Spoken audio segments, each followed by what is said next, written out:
I think 3.5 minutes for metaphysics and 3.5 for the material world won't be excessive. And I have a text.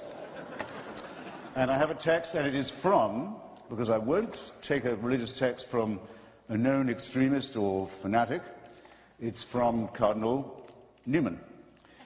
Recently, Prime Minister Blair's urging, beatified on his way to canonization, a man whose apologia made many Anglicans reconsider their fealty and made many people join the Roman Catholic Church, and is considered, I think rightly, a great Christian thinker.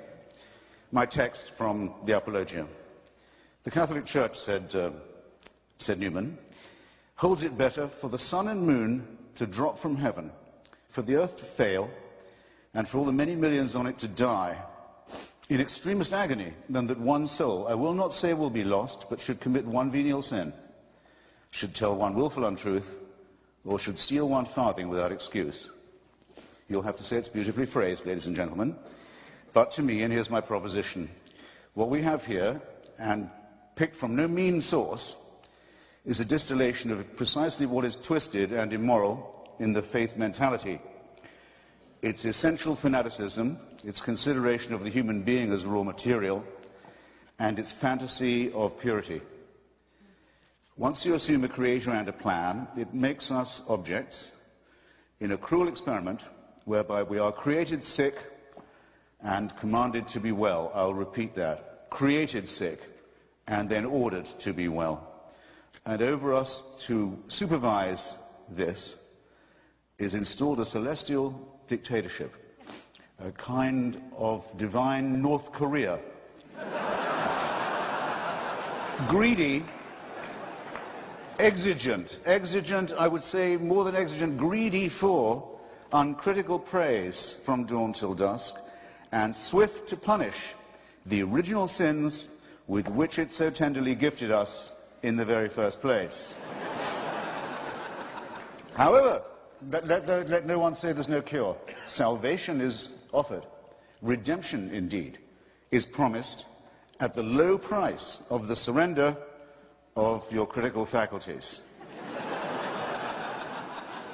Religion, it might be said, must be said, would have to admit, makes extraordinary claims, but though I would maintain that extraordinary claims require extraordinary evidence, rather daringly provides not even ordinary evidence for its extraordinary supernatural claims. Therefore, we might begin by asking, and I'm asking my opponent as well as you when you consider your voting, is it good for the world to appeal to our credulity and not to our skepticism? Is it good for the world to worship a deity that takes sides in wars and human affairs? To appeal to our fear and to our guilt, is it good for the world? To our terror of death, is it good to appeal? To preach guilt and shame about the sexual act and the sexual relationship, is this good for the world? And asking yourself the while, are these really religious responsibilities, as I maintain they are? To terrify children with the image of hell and eternal punishment, not just of themselves, but of their parents and those they love.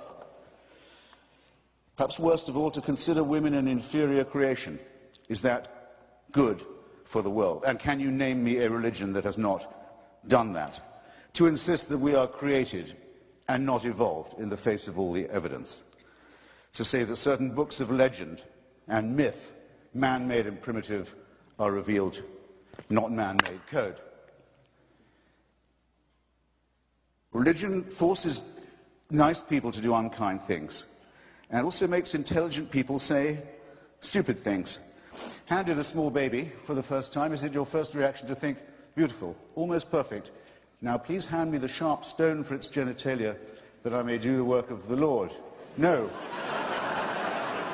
It is, as the great physicist Steven Weinberger has very aptly put it, in the ordinary moral universe, the good will do the best they can, the worst will do the worst they can. But if you want to make good people do wicked things, you'll need religion. Now, I've got now 1 minute and 57 seconds to say why I think this is very self-evident in our material world. Let me ask Tony again, because he's here, and because the place where he is seeking peace is the birthplace of monotheism.